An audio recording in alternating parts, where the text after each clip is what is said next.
Hi guys, this is C Kshitij Gupta and you are watching wealthy's YouTube channel. आज दोस्तों हम लोग इस वीडियो में बात करने वाले हैं कोटक स्मॉल कैप फंड के बारे में। तो ये एक स्मॉल कैप कैटेगरी का फंड है। इस वीडियो में हम डिटेल में समझेंगे इस फंड की इन्वेस्टमेंट स्ट्रेटेजी क्या रहती है, किन सेक्टर्स कंपनीज में ये इस वक्त इन्वेस्ट कर रहा है, और एंड में हम बात करेंगे कि क्या आपको इसमें इन्वेस्ट करना चाहिए या नहीं, और इन्वेस्ट करना भी चाहिए तो किस टाइप के इन्वेस्टर्स को इस फंड में इन्वेस्ट करना चाहिए। तो आइए दोस्तों चलते हैं और देख लेते हैं ये वीडियो। दोस्तों वीडियो में आगे बढ़ने से पहले मैं आपको बताना चाहूंगा एक ऐसे प्रोडक्ट के बारे में जो आपको दे रहा है 9.2% की इंटरेस्ट रिटर्न्स।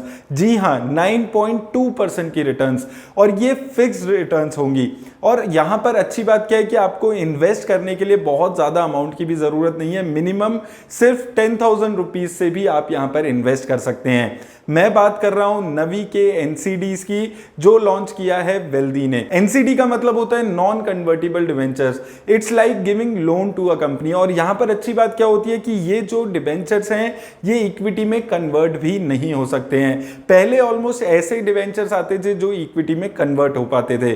बेसिकली ये आपको फिक्स डिपॉजिट से बेटर रिटर्न जनरेट करके दे रहा है। जहां फिक्स डिपॉजिट पे आपको 5 से 6% की रिटर्न मिलती है, वहीं एनसीडीज पे आप 8 से 11% तक की रिटर्न कमा पाते हैं। और अगर हम नवी के एनसीडी की बात करें तो इसको प्रॉपर्ली क्यूरेट करके वेल्दी ने लॉन्च किया है after evaluating the risk profile. तो ये एक अच्छी अपॉर्चुनिटी है आपके लिए 9.2% की रिटर्न कमाने की। और अगर आपके पास एक डीमेट अकाउंट है तो आराम से आप इसमें इन्वेस्ट कर सकते हैं। डिस्क्रिप्शन में मैंने आपको लिंक दे दिया है, आप जाकर क्लिक करें और एनसीडी को बाय कर लें। तो दोस्तों ये एक स्मॉल कैप फंड है जिसका अगर बेंचमार्क इंडेक्स बात करते हैं तो निफ्टी स्मॉल कैप 250 टीआरआई इसका यहाँ पर बेंचमार्क इंडेक्स चल रहा है। वहीं दोस्तों जितनी भी स्मॉल कैप कंपनीज होती हैं वो टॉप 250 कंपनीज के अलावा जितनी कंपनीज हैं उसमें अपना मेजर पैसा यहाँ पर इन्वेस्ट करती है।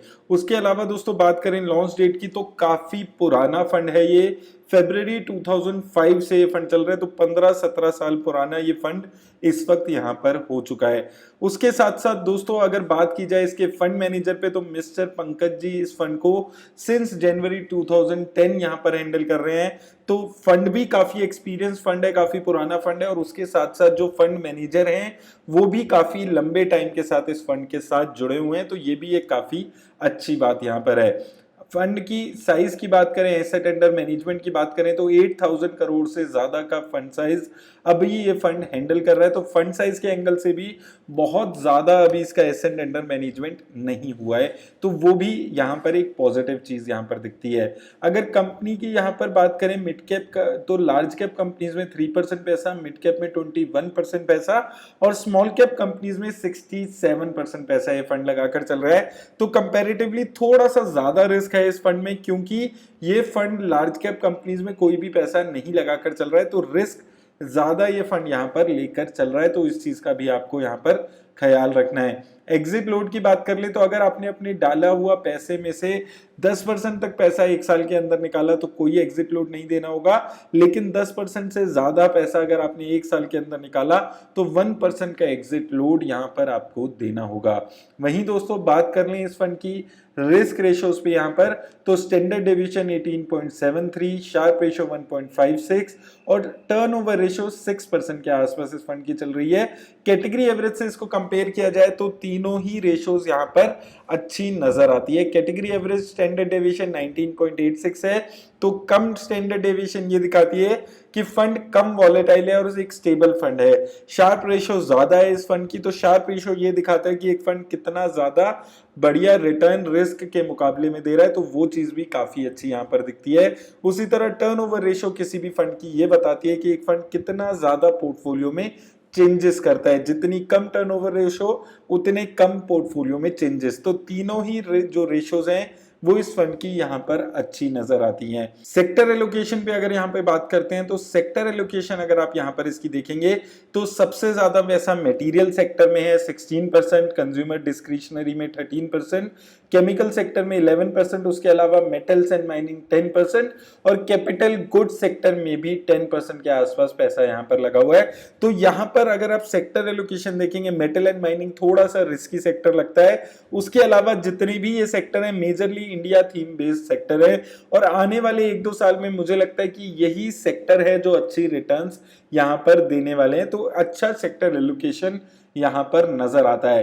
कंपनी एलोकेशन पे बात कर लें तो कंपनी एलोकेशन अगर आप यहाँ पर देखेंगे तो यहाँ पर अच्छी बात क्या है कि किसी एक पर्टिकुलर कंपनी में बहुत ज्यादा पैसा नहीं लगाकर चल रहा है।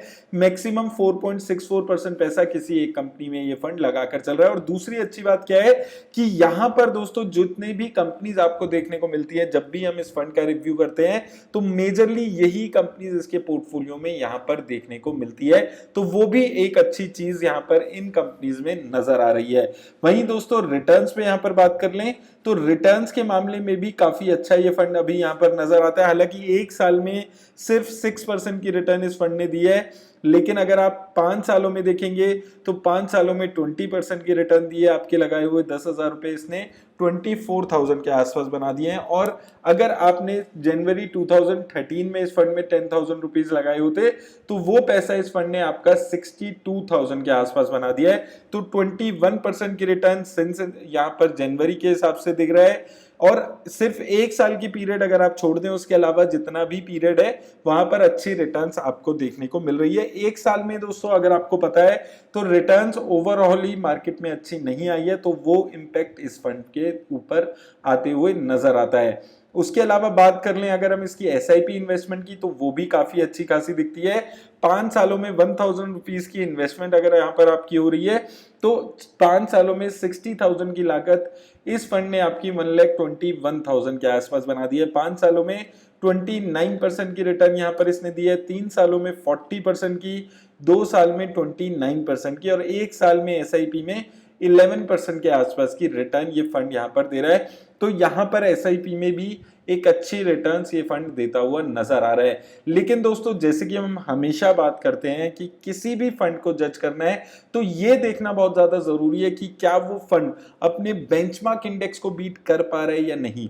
तो इस फंड के रिटर्न्स को इसके बेंचमार्क इंडेक्स से कंपेयर करते हैं तो यहां पर आप देखेंगे कि हालांकि इस फंड ने एक साल में सिर्फ 6% की रिटर्न दी है, लेकिन इसके बेंचमार्क इंडेक्स ने सिर्फ 1% की रिटर्न दी है। तो जो मैं आपको पहले भी बोल रहा था कि इस फंड की रिटर्न एक साल में अच्छी नहीं है, लेकिन ओवरऑल मार्केट की ही रिटर्न एक साल से अच्छी नहीं है, तो वो इंपैक्ट यहां पर देखने को मिलता है। तो 1 साल, 2 साल, 3 साल, 5 साल आप इन सभी पीरियड में देखेंगे तो ये फंड अपने बेंचमार्क इंडेक्स को काफी आसानी से बीट करते हुए आ रहा है। तो ओवरऑल एक अच्छा फंड अभी भी ये नजर आता है। अगर आप इसमें इन्वेस्टेड है तो कोई रीजन यहां पर नहीं नजर आता है जिसके लिए आपको इस फंड से निकलना पड़े। एक अच्छा लॉन्ग टर्म में रिटर्न देने वाला फंड यहां पर ये नजर आ रहा है। उम्मीद करता हूं दोस्तों इस वीडियो से आपकी हेल्प होगी। वीडियो अच्छी लगी हो तो इसको लाइक और शेयर जरूर कर दें। मेरी तरफ से बस इतना ही, धन्यवाद।